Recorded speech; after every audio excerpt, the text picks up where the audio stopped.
میری نظر سامنے بیٹھے اس شخص پر مسلسل ٹکی ہوئی تھی، جس کی گود میں 1.5 سال کی بچی مسلسل روئے جا رہی تھی۔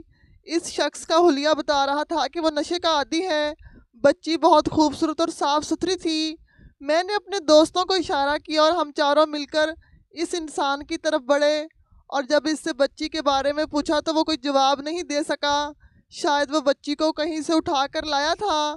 بچی بری طرح رو رہی تھی۔ میرا دوست جیسے ہی پولیس کو بلانے گیا تو وہ شخص ہمیں دھکے دے کر ٹرین سے اتر گیا۔ بچی سیٹ پر ہی پڑی تھی۔ میں بے اولاد تھا، بچی کو اپنے ساتھ لے آیا۔ 20 سال بعد دروازے پر دستک ہوئی۔ سامنے کھڑا شخص کو دیکھ کر میں بری طرح سے چونکا، کیونکہ رات کا وقت تھا۔ ہر طرف گہری خاموشی چھائی ہوئی تھی، ہوا بھی جیسے تھم گئی تھی۔ میں نے آہستہ سے دروازے پر دستک دی، مگر اندر سے کوئی جواب نہیں آیا۔ میرا اپنا ہی گھر تھا، لیکن لگ رہا تھا جیسے سب سو رہے ہوں۔ میں نے دوبارہ زور سے دستک دی تو اندر سے مدھم سی آواز آئی، کون ہے؟ میں نے دھیرے سے کہا کہ میں ہوں۔ دروازہ چرچراہٹ سے کھلا۔ سامنے میری بیوی کھڑی تھی۔ اس کے چہرے پر حیرت اور گھبراہٹ صاف جھلک رہی تھی۔ اس نے مجھے اوپر سے نیچے تک دیکھا اور ہکلاتے ہوئے بولی، آپ کہاں سے آ گئے؟ آپ تو دوسرے شہر جا رہے تھے۔ لیکن اس کا جملہ ادھورا رہ گیا، جیسے اس کی زبان رک گئی ہو۔ اس کی نظریں سیدھی میری گود پر جا ٹھہری، جہاں ایک ننھی سی معصوم سی بچی سو رہی تھی، جس کی عمر لگ بھگ 2.5 سال ہوگی۔ اس کی چھوٹی سی ناک سرخ تھی اور ہونٹ نیلے پڑ رہے تھے۔ میں نے تھکے ہوئے لہجے میں کہا، راستہ دو، اندر تو آنے دو، کیا ہم یہیں کھڑے رہیں گے؟ وہ ایک لمحے کو رکی، پھر آہستہ سے سائڈ پر ہوئی۔ میں اندر آیا تو اس نے جلدی سے دروازہ بند کر دیا۔ اندر داخل ہوتے ہی اس کی نظریں بار بار بچی پر جا رہی تھی۔ اس نے اچانک تیز لہجے میں پوچھا، یہ کون ہے؟ کس کی بچی ہے؟ سچ میں لوگوں کی باتیں صحیح نکلی۔ میں ٹھٹک گیا اور بولا، کون سی باتیں ہیں؟ وہ ایک تلخ مسکراہٹ کے ساتھ بولی، آپ کی پھپھو سچ کہہ رہی تھی کہ آپ نے دوسری شادی کر لی ہے، کیونکہ مجھ سے آپ کو اولاد نہیں ہوئی، اس لیے آپ نے کسی اور سے شادی کر لی، اور یہ اسی کی بیٹی ہے جسے آپ اٹھا کر میرے پاس لے آئے ہیں۔ میں نے دونوں ہاتھوں سے اپنا سر پکڑ لیا، جیسے سارا آسمان میرے اوپر گر گیا ہو۔ میں نے تھکے ہوئے لہجے میں کہا، ایسا کچھ نہیں ہے، جلدی سے کمبل لاؤ، بچی سردی سے کانپ رہی ہے۔ اس نے تیز قدموں سے جا کر کمبل اٹھایا اور آ کر بچی کو اپنی گود میں لے لیا۔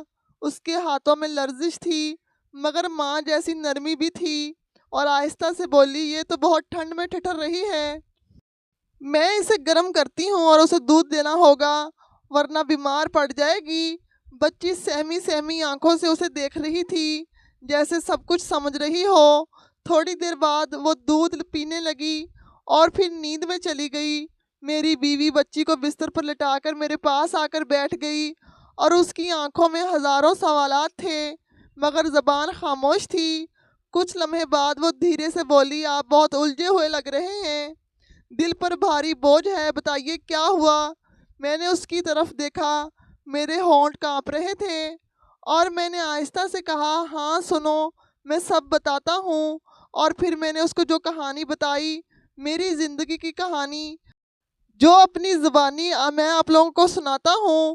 میرا نام امجد ہے اور میری بیوی کا نام کلثوم ہے۔ ہماری شادی بڑے اہتمام اور دھوم دھام سے ہوئی تھی۔ خاندان بھر میں خوشی کی لہر دوڑ گئی تھی۔ ہم دونوں کی آپس میں رشتہ داری بھی تھی۔ کزن ہونے کے ناطے بچپن سے ایک دوسرے کو جانتے تھے، اور ہمیشہ یہی خواب دیکھتے تھے، ایک دن ہماری زندگی ایک دوسرے کے ساتھ جڑ جائے گی۔ شادی کے بعد بھی سب کچھ ٹھیک تھا، ہم خوش تھے، ایک دوسرے کے ساتھ بہت محبت تھی۔ لیکن وقت گزرتا گیا اور ہماری زندگی میں ایک بہت بڑی کمی رہ گئی، ہماری کوئی اولاد نہیں ہوئی۔ شروع میں تو ہم دونوں نے صبر کیا، لیکن وقت کے ساتھ ساتھ یہ کمی ہمارے لیے ایک بوجھ بننے لگی۔ معاشرے کی باتیں ہمارے لیے زہر بن گئیں، لوگ ہمیں طرح طرح کے طعنے دینے لگے۔ کبھی کہہ دیتے کہ شاید کلثوم میں کوئی کمی ہے، کبھی کہتے کہ امجد میں کوئی نقص ہے، یہاں تک کہ رشتہ داروں کی مجلسوں میں بھی ہماری پیٹھ پیچھے باتیں ہوتی۔ ہم نے خاندان کی شادیوں میں جانا چھوڑ دیا، کیونکہ وہاں سب کے بچے ہوتے اور ہم ہر بار احساس کمتری کا شکار ہو جاتے تھے۔ اگر خاندان میں کسی کے ہاں موت ہو جاتی تو میں اکیلا افسوس کرنے چلا جاتا، لیکن اپنی بیوی کو ساتھ لے کر نہیں جاتا تھا، کیونکہ میں جانتا تھا کہ لوگ وہاں بھی اس کو پریشان کریں گے۔ کلثوم بیچاری دن بدن اندر سے ٹوٹتی جا رہی تھی۔ میں دیکھ رہا تھا کہ وہ ڈپریشن میں جا رہی ہے۔ اس کی آنکھوں میں ہمیشہ اداسی رہتی تھی، کبھی کچن میں چپ چاپ بیٹھی رہتی، کبھی راتوں کو جاگتی رہتی۔ ہم نے علاج بھی بہت کروائے، شہر کے مشہور ڈاکٹرز کے پاس گئے، طرح طرح کے ٹیسٹ کروائے، بڑے بڑے حکیموں سے علاج کروایا، یہاں تک کہ بابوں پیروں تک کا سہارا لیا، لیکن سب بے سود رہا، کوئی فائدہ نہیں ہوا۔ ایک دن میرے چند دوست آئے اور کہنے لگے کہ حیدرآباد میں ایک بزرگ ہیں، لیکن انہیں پیر بابا کہتے ہیں، ان کے بارے میں مشہور ہے کہ وہ کوئی پیسے نہیں لیتے، بس دعا کرتے ہیں، اور جن گھروں میں اولاد نہیں ہو وہاں دعا کے بعد خوشخبری ملتی ہے۔ میں نے دل ہی دل میں سوچا کہ اب میں ایسے دعووں پر یقین نہیں کرتا، کیونکہ بہت دھوکے کھا چکا ہوں، لیکن دوستوں نے کہا کہ یار ایک دفعہ اور کوشش کر لیتے ہیں، ویسے بھی ہم سب اکٹھے جا رہے ہیں، کچھ دن کا ٹور بھی ہو جائے گا اور تیرا کام بھی بن جائے گا۔ میں نے کچھ سوچنے کے بعد کہا چلو ٹھیک ہے، میں چلتا ہوں۔ میں نے گھر جا کر کلثوم کو بتایا کہ میں 3-4 دن کے لیے حیدرآباد جا رہا ہوں، تو رات کو گھر کا دروازہ اچھی طرح بند کر کے سو جانا اور صبح اٹھ کر اپنے بھائی کے گھر چلی جانا، وہاں 2-3 دن رہ لینا، جب میں واپس آ جاؤں گا تو تم بھی واپس آ جانا۔ وہ خاموشی سے سن رہی تھی، پھر آہستہ سے بولی ٹھیک ہے، جیسے تم مناسب سمجھو۔ اگلی صبح میں روانہ ہوا۔ ہم ٹرین سے سفر کر رہے تھے اور یہ رات کا وقت تھا۔ جب ہم اسٹیشن سے چلے تو ہم سب دوستوں نے فیصلہ کیا کہ سب سے پچھلی سیٹ پر بیٹھیں گے۔ ہمیں پیچھے بیٹھنا پسند تھا، کیونکہ ہم یار دوست آپس میں ہنسی مذاق بھی کرتے، باتیں بھی کرتے اور شور شرابہ بھی ہو جاتا تھا۔ ٹرین میں زیادہ لوگ نہیں تھے، ہم چاروں دوست تھے۔ ان میں سے ایک میرا دوست ایسا تھا جو مسلسل سگریٹ پیتا رہتا تھا، اس کی ایک سگریٹ ختم ہوتی تو فوراً دوسری سلگھا لیتا تھا، اسی لیے ہم نے سوچا کہ پیچھے بیٹھ جائیں تاکہ کسی کو دھواں نہ پہنچے۔ ہم اپنی باتوں میں لگے ہوئے تھے کہ اچانک ہماری نظر ہمارے سامنے کی سیٹ پر بیٹھے ہوئے ایک آدمی پر پڑی۔ اس کے ساتھ ایک چھوٹی سی بچی تھی جو لگاتار رو رہی تھی۔ پہلے تو ہم نے عام سی نظر سے دیکھا جیسے ایک مسافر کو دیکھتے ہیں، لیکن جب ٹرین نے رفتار پکڑ لی اور اندر کی روشنیاں جل گئیں تو میں نے غور کیا کہ جو بچی مسلسل روئے جا رہی ہے، جیسے کوئی اسے چپ نہیں کروا سکتا۔ بچی کے رونے کی آواز میں ایک عجیب سی بے بسی تھی، جیسے بہت دیر سے رو رہی ہو، جیسے اس کی تکلیف ختم ہونے کا نام نہیں لے رہی ہو۔ میں نے اپنے دوستوں کی طرف دیکھا، وہ بھی تھوڑے حیران لگ رہے تھے، اور میرے دل میں ایک انجان سی بے چینی پیدا ہونے لگی کہ آخر یہ بچی اتنی بے قرار کیوں ہے۔ کچھ بچے ہوتے ہیں جن کو رونے کی عادت ہوتی ہے، میرے اپنے بچے نہیں تھے، لیکن میرے بھائیوں کے بہنوں کے بچے میں نے دیکھے تھے، اور میرے اپنے جو چھوٹے بہن بھائی تھے ان کو بھی میں نے ہی پالا تھا، کیونکہ میں سب سے بڑا تھا، تو میں نے بچوں کا رویہ دیکھ رکھا تھا۔ اتنا تو مجھے پتا تھا کہ اگر بچہ روتا ہے اپنے ماں باپ کے پاس بھی تو اس کے رونے کا انداز کچھ اور ہوتا ہے، لیکن جب وہ کسی غیر کے پاس چلا جاتا ہے اس کی گود میں تو وہ بے قرار ہوتا ہے۔ یہ بچی اسی طرح بے قرار تھی۔ بچی بہت خوبصورت اور پیاری اور نفیس کپڑوں میں ملبوس تھی، اس نے جوتے بھی بہت اچھے پہن رکھے تھے، بالوں میں پونیاں بھی لگا رکھی تھی، لیکن یہ آدمی تو شکل سے ہی مجھے فقیر لگ رہا تھا۔ اس کے جوتے بھی پھٹے ہوئے، گندے مٹی سے بھرے ہوئے، کپڑوں کا بھی یہی حال تھا، اس نے گندی سی چادر پہن رکھی تھی، اور یہ اس کو بار بار تھپکیاں دے دے کر سلانے کی کوشش کر رہا تھا۔ میرے دوست نے مجھے کہا کہ کیا بات ہے، کیوں بار بار اس کی طرف دیکھ رہے ہو؟ میں نے اپنے دوست سے کہا کہ ذرا غور سے دیکھو، یہ سامنے جو آدمی بیٹھا ہے اس کے ساتھ جو چھوٹی سی بچی ہے، مجھے نہیں لگتا کہ یہ اس کی اپنی بیٹی ہے۔ اگر یہ اس کی بیٹی ہوتی تو یہ اس کے پاس اتنا کیوں رو رہی ہوتی؟ اوپر سے دونوں کے حلیے اور شکل و صورت میں زمین آسمان کا فرق ہے۔ میرا دوست بھی اس طرف پوری طرح متوجہ ہو گیا۔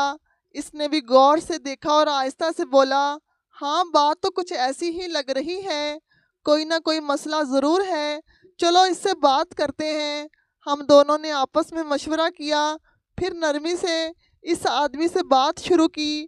میں نے کہا، بھائی صاحب کیا ہوا؟ لگتا ہے بیٹی کی طبیعت ٹھیک نہیں ہے۔ اس نے ہڑبڑاتے ہوئے جواب دیا، ہاں طبیعت تھوڑی خراب ہے، اس لیے اسے دوسرے شہر لے جا رہا ہوں تاکہ علاج کروا سکوں۔ اس کے جواب پر ہم دونوں چونک گئے، کیونکہ ہم لوگ کراچی سے حیدرآباد جا رہے تھے اور کراچی سے بڑا شہر کہاں تھا جہاں علاج نہ مل سکے۔ اس کا مطلب یہ بات بھی جھوٹی تھی اور یہ بہانہ بھی سمجھ سے باہر تھا۔ میں نے دوبارہ اس کا چہرہ دیکھا، اس کے دانتوں پر گندگی جمی ہوئی تھی، منہ سے بدبو آ رہی تھی، آنکھوں میں سرخی تھی جیسے کوئی نشے میں ہو۔ اس کا حلیہ بھی ایسا ہی تھا، بال بکھرے ہوئے تھے، کپڑے میلے کچیلے تھے اور اس کے انداز میں عجیب سی گھبراہٹ تھی۔ اس دوران بچی اب بھی زور زور سے رو رہی تھی۔ میں نے کہا کہ بھائی صاحب، بچی بہت زیادہ رو رہی ہے، ابھی تو پورا سفر باقی ہے، اس کی ماں کہاں ہے اور آپ اس کی ماں کو ساتھ کیوں نہیں لائے؟ اگر بچی بیمار ہے تو اس کی ماں کو بھی ساتھ ہونا چاہیے تھا۔ وہ بولا کہ اس کی ماں بھی بیمار ہے اس لیے وہ گھر پر ہے۔ یہ بات بھی ہمیں بالکل عجیب سی لگی، کیونکہ اگر ماں بیمار تھی تو یہ شخص اسے اکیلا چھوڑ کر کیوں نکلا اور یہ چھوٹی سی بچی کو کیوں لیے پھر رہا ہے؟ میرے دوست نے اس سے مزید سوال کیا اور کہا کہ آپ تھوڑا انتظار کر لیتے، جب آپ کی بیوی صحت مند ہو جاتی پھر آتے۔ اس پر وہ جھنجھلا گیا اور بدتمیزی پر اتر آیا۔ اس نے کہا کہ آپ لوگوں کو کیا مسئلہ ہے؟ میں یہاں بیٹھا ہوں، اگر بچی رو رہی ہے تو آپ لوگ اپنے کانوں میں انگلیاں ڈال لیں، مجھے آرام سے سفر کرنے دیں۔ اس کے لہجے کی سختی اور رویے نے ہمارے شک کو اور بھی پختہ کر دیا۔ بچی بھی اس کی گود میں ایک لمحہ ٹکنے کو تیار نہیں تھی، جیسے کسی انجانے کے ہاتھوں میں تڑپ رہی ہو۔ میں سمجھ گیا کہ معاملہ واقعی خراب ہے۔ اسی دوران ٹرین ایک بیچ کے اسٹیشن پر رکی۔ ہم تینوں دوست فوراً اٹھے اور اس کی طرف بڑھے۔ میرا ایک دوست بہت چالاک اور سمجھدار تھا۔ اس نے سیدھا سوال کیا، یہ تمہاری بیٹی ہے؟ لگتا تو نہیں ہے کہ یہ تمہاری بیٹی ہے، تمہارے پاس کیوں اتنا رو رہی ہے؟ اس کا چہرہ بھی تم سے کیوں نہیں ملتا؟ بتاؤ اصل بات کیا ہے، ورنہ ہم ابھی پولیس کو بلاتے ہیں اور پھر تمہیں ثابت کرنا پڑے گا کہ یہ بچی تمہاری ہے یا نہیں۔ یہ سنتے ہی اس کے چہرے کا رنگ اڑ گیا اور وہ گھبراہٹ میں ادھر ادھر دیکھنے لگا۔ اچانک جیسے ہوا کا جھونکا آیا اور وہ بجلی کی رفتار سے اٹھا اور ٹرین سے کود کر اسٹیشن پر دوڑ لگا دی۔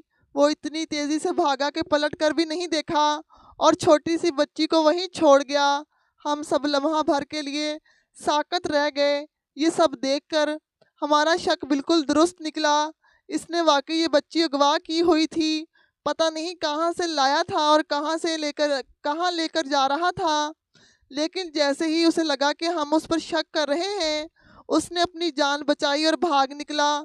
بچی اب بھی زور زور سے رو رہی تھی اور اس کے رونے کی آواز میں ایک عجیب سی بے بسی اور خوف تھا، جیسے وہ ابھی بھی اس کے چنگل میں ہونے کے خوف سے نکل نہیں پائی ہو۔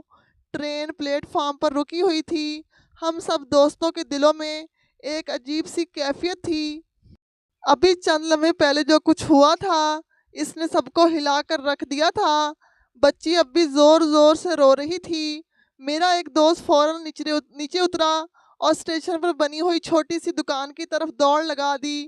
کچھ ہی دیر میں وہ دونوں ہاتھوں میں کھانے پینے کی بہت ساری چیزیں لیے واپس آیا۔ اس کے ہاتھ میں جوس کی چھوٹی چھوٹی بوتلیں تھیں، بسکٹ کے پیکٹ تھے، ٹافیاں، لیز اور 2 چاکلیٹ بھی تھی۔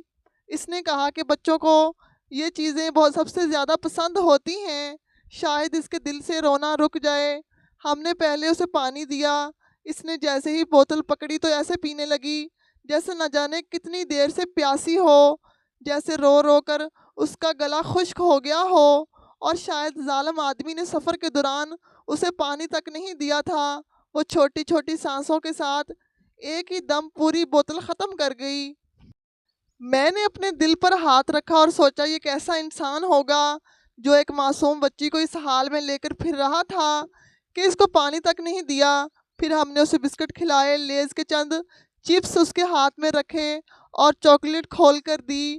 اس نے سب چیزیں خاموشی سے کھانا شروع کر دی۔ آنکھوں میں ابھی بھی ڈر تھا، مگر بھوک کے آگے تھوڑا سکون آ گیا۔ پھر میرے دوست نے اپنا فون نکالا اور اس میں کارٹون لگا کر دیے۔ بچوں کو کارٹون پسند ہوتے ہیں، شاید اس کا دل بہل جائے۔ جیسے ہی کارٹون کی آواز آئی اس نے سر اٹھایا اور چھوٹی سی مسکراہٹ کے ساتھ اسکرین دیکھنے لگی، اور پھر دھیرے دھیرے سکون سے میرے بازو پر سر رکھ کر بیٹھ گئی۔ تھوڑی ہی دیر میں اس کی پلکیں بوجھل ہو گئیں اور وہ میری گود میں ہی سو گئی۔ ہم سب دوست اسے دیکھ رہے تھے اور دلوں میں ایک عجیب سا سکون اور دکھ دونوں محسوس کر رہے تھے۔ ایک طرف خوشی تھی کہ ہم نے ایک معصوم جان کو بچا لیا، اور دوسری طرف دکھ تھا کہ نہ جانے یہ کس کی بچی ہے اور اس کے گھر والوں پر کیا گزر رہی ہوگی۔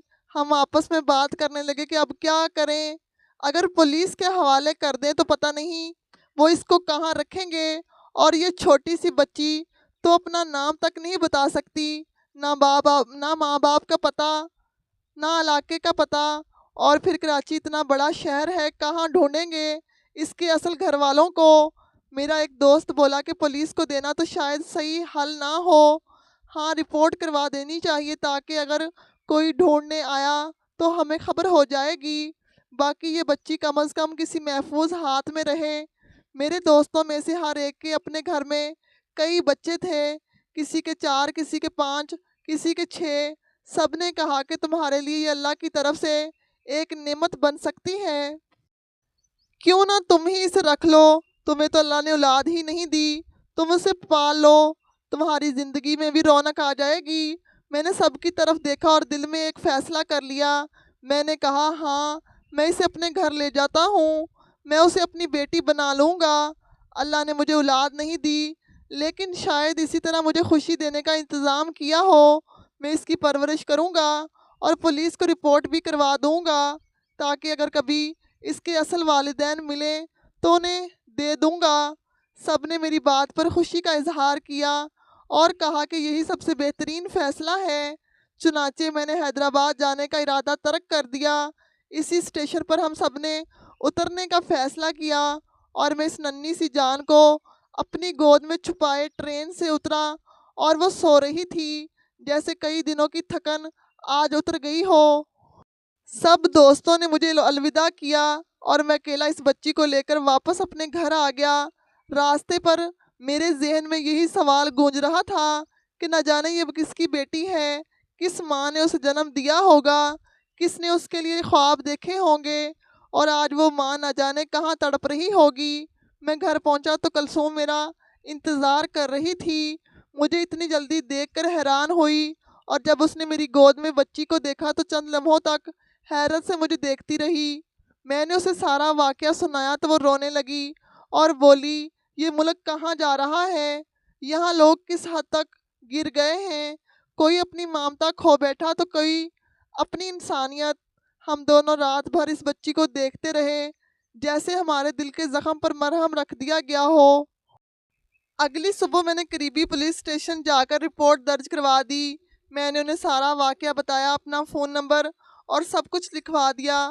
پولیس والوں نے کہا کہ کراچی بہت بڑا شہر ہے اور ہر علاقے کا اپنا پولیس اسٹیشن ہوتا ہے، اس لیے یہ کہنا مشکل ہے کہ یہ بچی کس علاقے کی ہے اور کس کے گھر سے اٹھائی گئی ہے۔ البتہ ہم پوری کوشش کریں گے کہ پتہ چل سکے۔ میں نے کہا کہ ٹھیک ہے، کوشش کریں، لیکن جب تک کوئی خبر نہ آئے تو یہ بچی میرے پاس رہے گی۔ پولیس والوں نے اس بات پر سر ہلا دیا اور کہا کہ یہ سب سے بہترین فیصلہ ہے، اور یوں یہ بچی ننھی سی جان میری زندگی کا حصہ بن گئی۔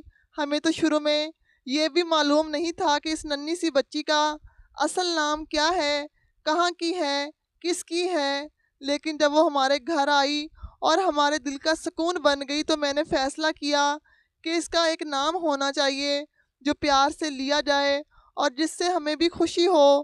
ہم دونوں میاں بیوی نے ہمیشہ خواب دیکھا تھا اللہ نے ہمیں کبھی بیٹی دی تو ہم اس کا نام فاطمہ رکھیں گے، کیونکہ اس نام کی نسبت بہت پیاری ہے، بہت مقدس ہے۔ اور جب یہ ننھی سی جان ہمارے پاس آئی تو ہم نے کہا کہ اب یہ ہماری بیٹی ہے تو اس کا نام فاطمہ رکھ دیتے ہیں۔ فاطمہ ہماری زندگی کا حصہ بن گئی، جیسے اندھیری رات میں اچانک ایک روشنی کا دیا جل جائے، ویسے ہماری زندگی بدل گئی۔ ہم جو ہمیشہ دکھ اور محرومی میں رہتے تھے، ہم جن کے دل پر ہر وقت خالی پن بھرا رہتا تھا، ہمارا دل خوشی سے بھر گئے۔ میری بیوی کا ڈپریشن آہستہ آہستہ ختم ہو گیا اور اس کے چہرے پر وہی پرانی ہنسی لوٹ آئی جو برسوں سے غائب تھی۔ ہم دونوں نے فیصلہ کیا کہ اب جو بھی ہو اس بچی کو ہم پوری طرح اپنا بنا لیں گے، چاہے دنیا کچھ بھی کہے۔ اور دنیا نے کہا بھی، لوگوں نے طرح طرح کی باتیں بنائیں، کچھ نے تانے دیے، کچھ نے زہر اگلا، کہنے لگے پتہ نہیں کس کی اولاد ہے۔ لے پالک بچہ کبھی اپنا نہیں ہوتا، ہو سکتا ہے وہ ہمیشہ پرایا ہی رہے گا۔ کسی نے کہا کہ کل کو بڑی ہوگی تو یہیں سے نکل جائے گی، کیونکہ خون کا رشتہ ہی اصل ہوتا ہے۔ یہ سب باتیں سن کر کبھی دل دکھتا تھا، لیکن ہم نے سمجھ لیا کہ دنیا کو تو کبھی خوش نہیں کیا جا سکتا۔ ہم نے طے کر لیا کہ اب دنیا کی باتوں پہ کان نہیں دھرنا، بس اپنی بچی کو دیکھنا ہے۔ فاطمہ بڑی ہونے لگی، وہ خوش رہنے لگی۔ ہم نے اسے اپنے دل و جان سے پالا، کبھی کھانے پینے کی کوئی کمی نہیں ہونے دی، جو بھی چیز اسے پسند آتی لے کر دیتے۔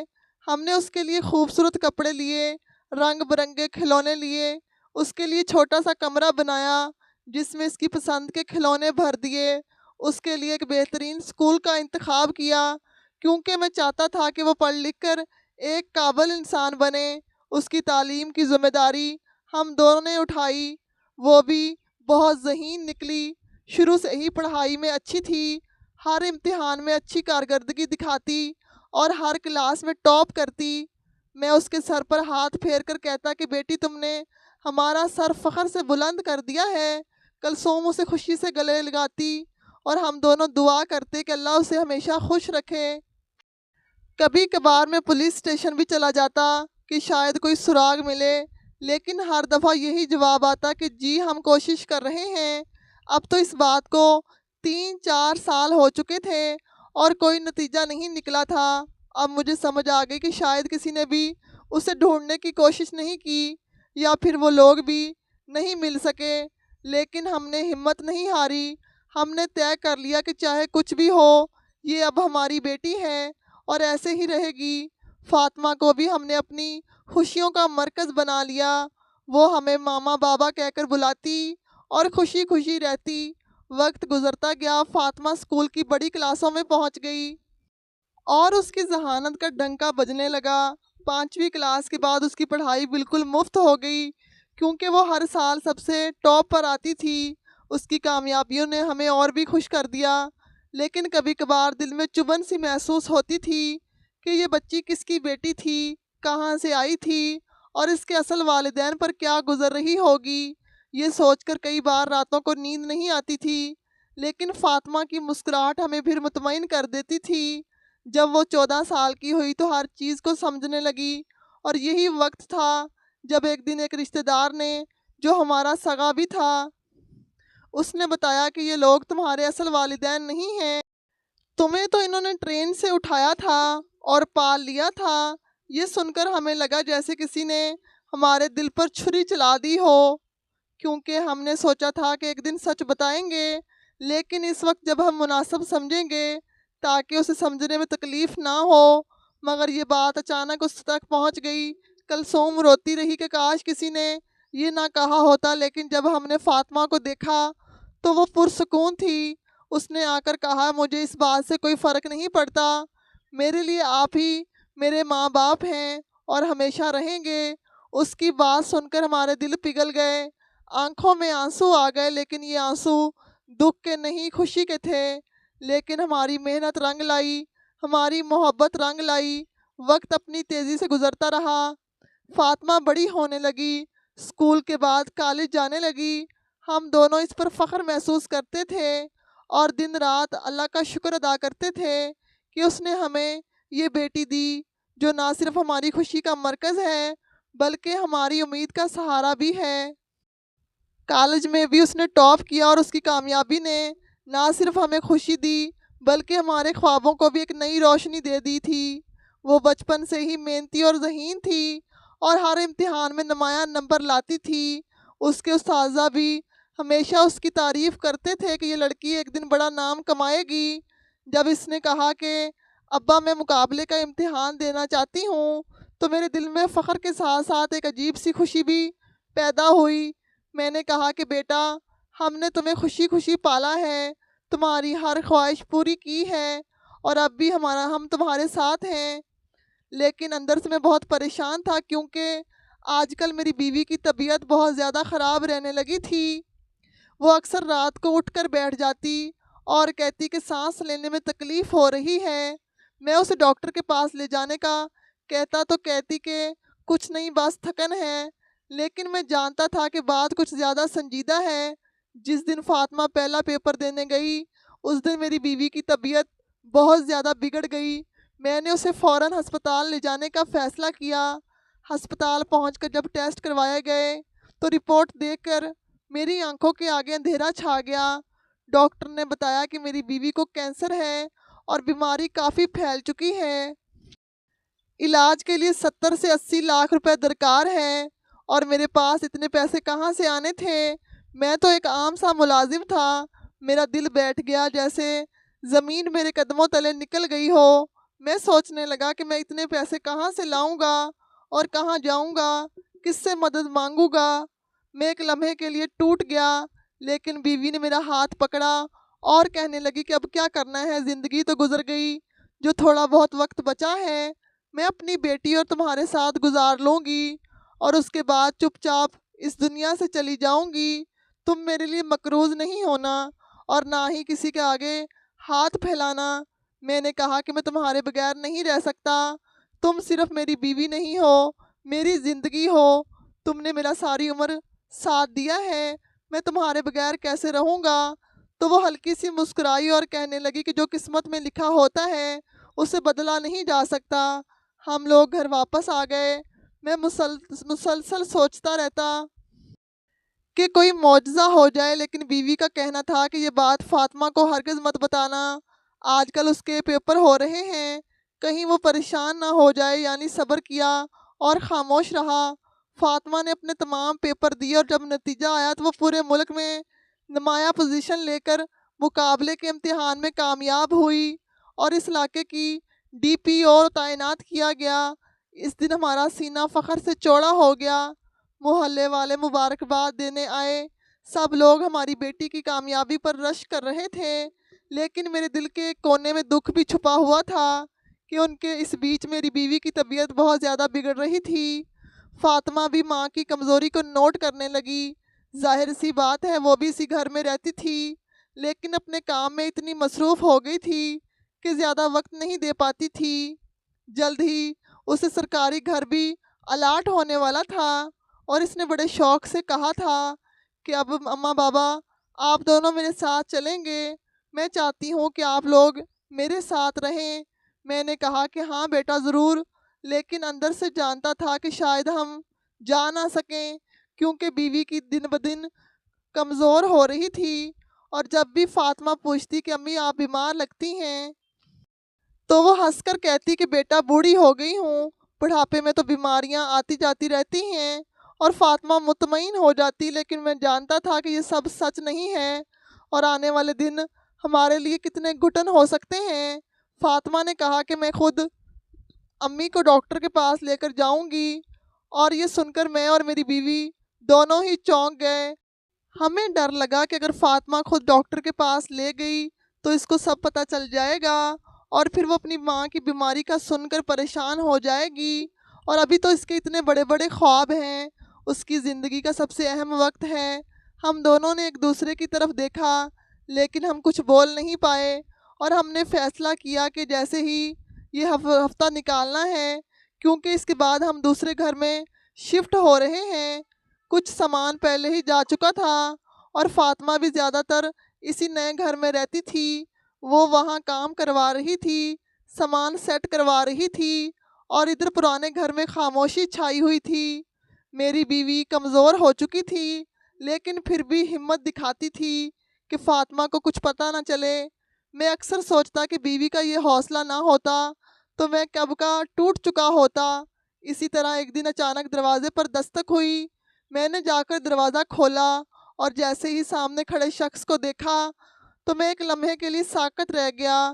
میری سانس رک سی گئی۔ یہ کوئی عام شخص نہیں تھا بلکہ ایک بہت مشہور اور اثر و رسوخ والا وزیر تھا جو حال ہی میں موجودہ حکومت میں وزیر لگا تھا۔ میں حیرت اور پریشانی میں پڑ گیا کہ یہ ہمارے جیسے عام لوگوں کے گھر میں کیوں آیا ہے۔ یہ تو بڑے بڑے لوگوں سے ملتا جلتا ہے، وزیر مشیروں میں اٹھتا بیٹھتا ہے، یہ ہمارے گھر کے سامنے کیوں کھڑا ہے؟ میرے ذہن میں ایک لمحے کے لیے ہزاروں وسوسے آئے کہ کہیں کوئی مسئلہ تو نہیں ہو گیا، کوئی مصیبت تو نہیں آ گئی۔ میں نے ہمت کر کے کہا کہ آئیے شرجیل صاحب، آپ ہمارے غریب خانے میں کیسے آ گئے؟ خیر تو ہے؟ وہ ہلکا سا مسکرایا، لیکن اس مسکراہٹ میں ایک اور درد چھپا ہوا تھا۔ اس نے کہا کہ ہاں یہ غریب خانہ ہے تمہارا، لیکن آج میں خود کو غریب سمجھ کر آیا ہوں۔ میں حیران رہ گیا اور کہا کہ آپ کی بات سمجھ میں نہیں آئی، کون سی غریبی آپ کو آن پڑی ہے؟ اس نے کہا کہ اندر آ کر بات کرتے ہیں۔ میں نے فوراً دروازہ کھولا اور کہا کہ جی جی اندر آئیے، اور وہ اندر آ گیا۔ میں نے اپنی بیوی کو بتایا کہ دیکھو آج ہمارے گھر کون آیا ہے۔ وہ بھی حیران رہ گئی کیونکہ اس وزیر کو اکثر خبروں میں دیکھتی رہتی تھی، تقریبات میں دیکھتی تھی، اس کے بارے میں جانتی تھی۔ میری بیوی نے کہا کہ میں چائے بنا کر لاتی ہوں، لیکن وہ فوراً بولا کہ نہیں بھابھی، آپ چائے مت لائیے، نہ پریشان ہوں نہ رسمی باتیں کریں، بس میرے پاس آ کر بیٹھ جائیں، مجھے آپ دونوں سے ایک بہت ضروری بات کرنی ہے۔ اور وہ بڑے اپنائیت سے دکھ بھرے لہجے میں بولا۔ ہم دونوں اس کے سامنے بیٹھ گئے اور کہا کہ جی فرمائیے۔ وہ کچھ لمحے خاموش رہا، جیسے اپنے جذبات پر قابو پا رہا ہو، پھر آہستہ آہستہ بولا کہ آج سے 20 سال پہلے ایک بدبخت انسان نے میری 1.5 سال کی بیٹی کو اغوا کر لیا تھا۔ اس دن میری دنیا اجڑ گئی تھی۔ اس نے کہا تھا کہ اچھا تاوان دے، ہم نے تاوان دینے کی تیاری بھی کر لی تھی، لیکن اس نے ایک فون کیا اور اس کے بعد وہ نمبر بند کر دیا۔ اس کے بعد اس کا کوئی اتا پتہ نہیں چلا، نہ اس نے کوئی رابطہ کیا، نہ ہماری بیٹی کا کوئی سراغ ملا۔ ہم پاگلوں کی طرح دھکے کھاتے رہے، پولیس کے در پر جاتے رہے، اخبارات میں اشتہارات چھپواتے رہے، لیکن کچھ نہیں ملا۔ میرا گھر ویران ہو گیا، میری بیوی پاگل ہو گئی، اور آج تک وہ اس صدمے سے باہر نہیں آئی۔ وہ یہ کہتے ہی اس کی آنکھیں سرخ ہو گئیں، آواز بھر آئی، لیکن اس نے بات جاری رکھی۔ اس نے کہا کہ کچھ دن پہلے میں نے ایک انٹرویو دیکھا جو اس علاقے کی نئی ڈی پی او نے دیا تھا، اس کا نام مریم منیر تھا۔ اس انٹرویو میں اس نے کہا کہ جب میں بہت چھوٹی تھی تو ایک آدمی نے مجھے اغوا کر لیا تھا، اور پھر مجھے موجودہ ماں باپ نے ٹرین میں پایا، انہوں نے مجھے اٹھا لیا، پالا پڑھایا لکھایا، اور آج میں ان کی وجہ سے اس مقام پر پہنچی ہوں۔ اس کی باتیں سن کر میرا دل عجیب طرح سے دھڑکنے لگا۔ مجھے لگا جیسے میری کھوئی ہوئی بیٹی کی خوشبو آ رہی ہے۔ اس کے لہجے میں میرے دل کا خون بول رہا تھا۔ اور پھر میں نے ہمت کی اور سوچا کہ ایک بار ضرور پوچھوں گا کیا یہ وہی بچی ہو سکتی ہے، اس لیے آج میں آپ کے پاس آیا ہوں۔ مجھے بتائیے کہ کیا فلاں تاریخ اور فلاں دن آپ کو ٹرین میں ایک 2.5 سال کی بچی ملی تھی؟ یہ سن کر ہم دونوں سکتے میں آ گئے۔ میری بیوی کی آنکھوں سے بے اختیار آنسو بہنے لگے، میرا دل جیسے رک سا گیا۔ میں نے گہری سانس لی اور کہا کہ ہاں، ہمیں وہ بچی اسی دن ملی تھی، اور میں اسے اپنے گھر لے آیا تھا کیونکہ ہماری اپنی کوئی اولاد نہیں تھی۔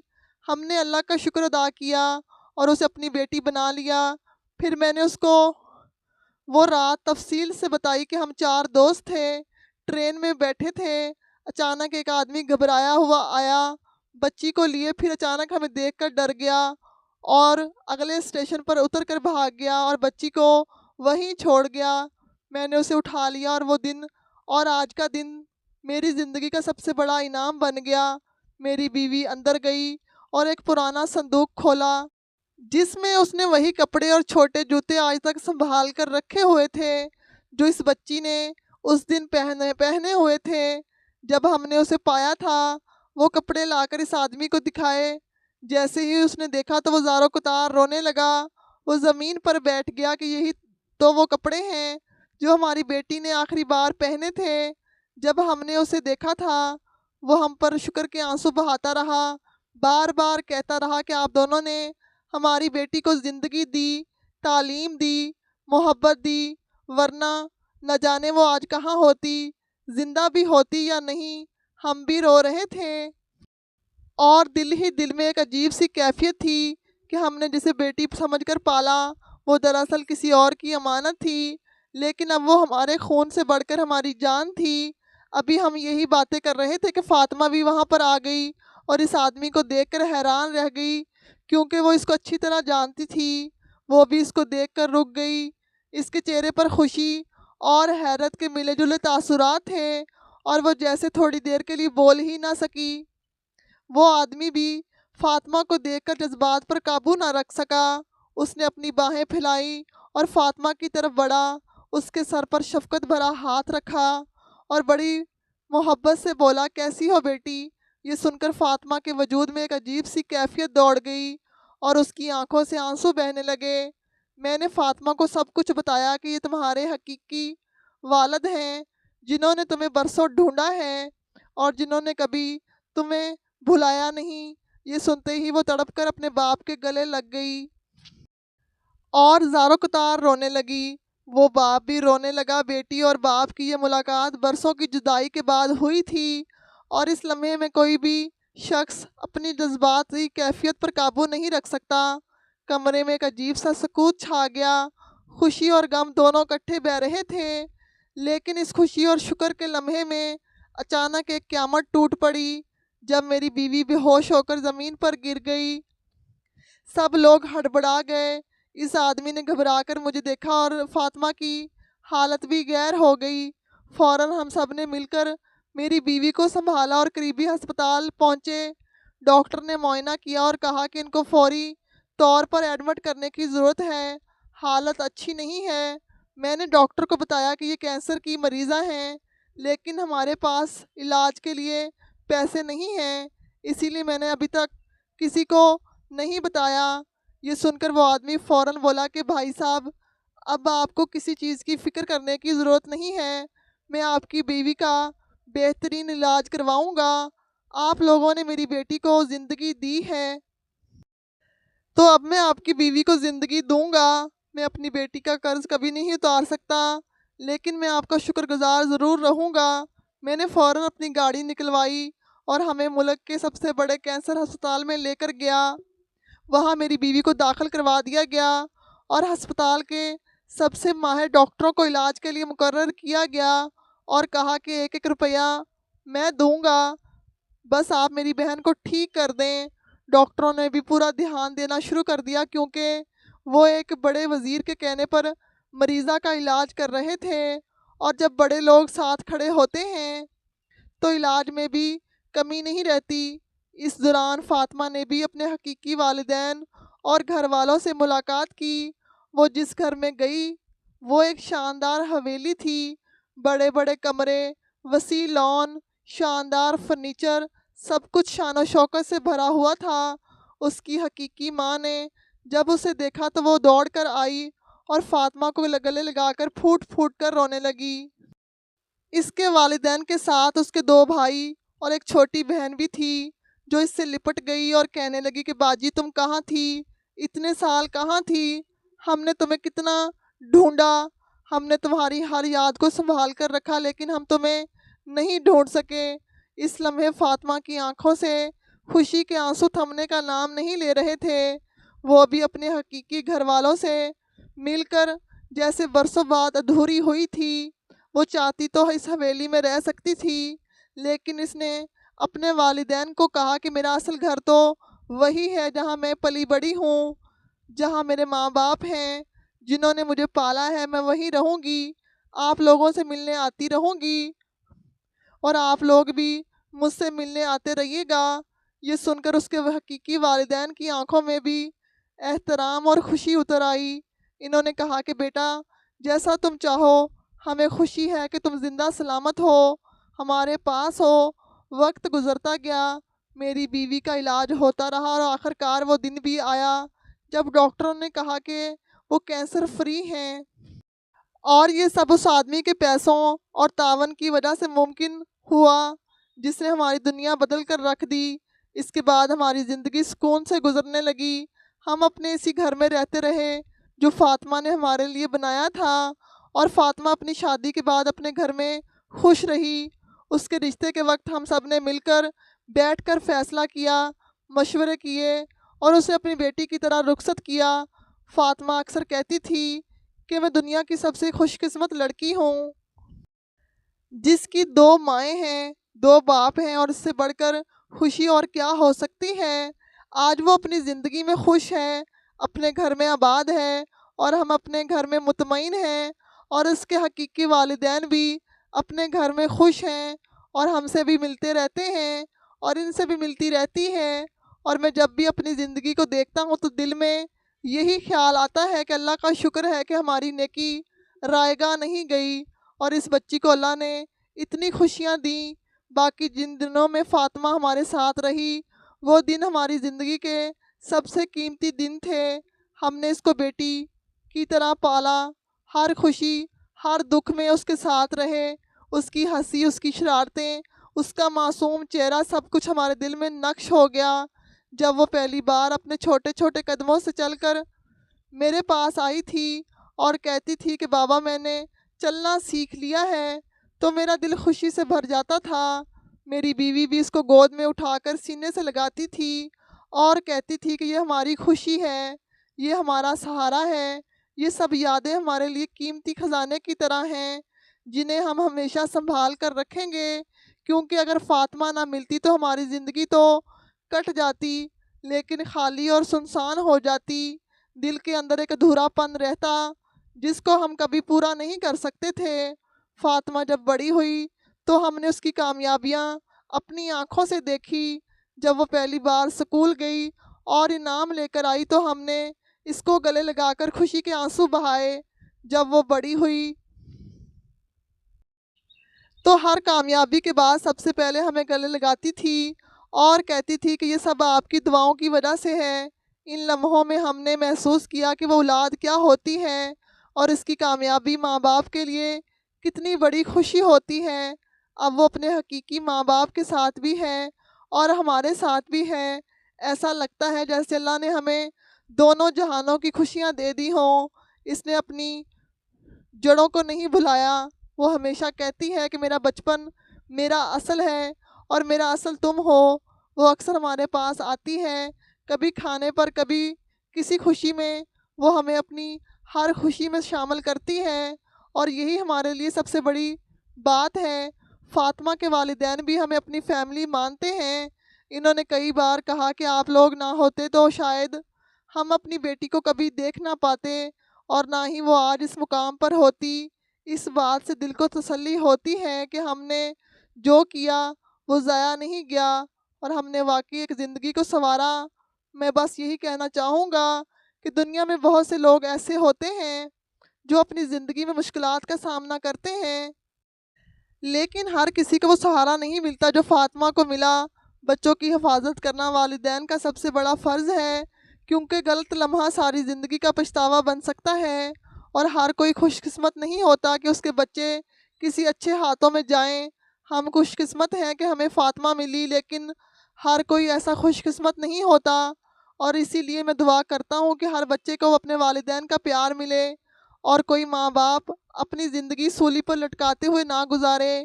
یہ کہانی یہاں ختم ہوتی ہے، لیکن فاطمہ کی یاد ہمارے دل میں ہمیشہ زندہ رہے گی۔ امید کرتے ہیں کہ ہماری آج کی یہ کہانی آپ کو پسند آئی ہوگی۔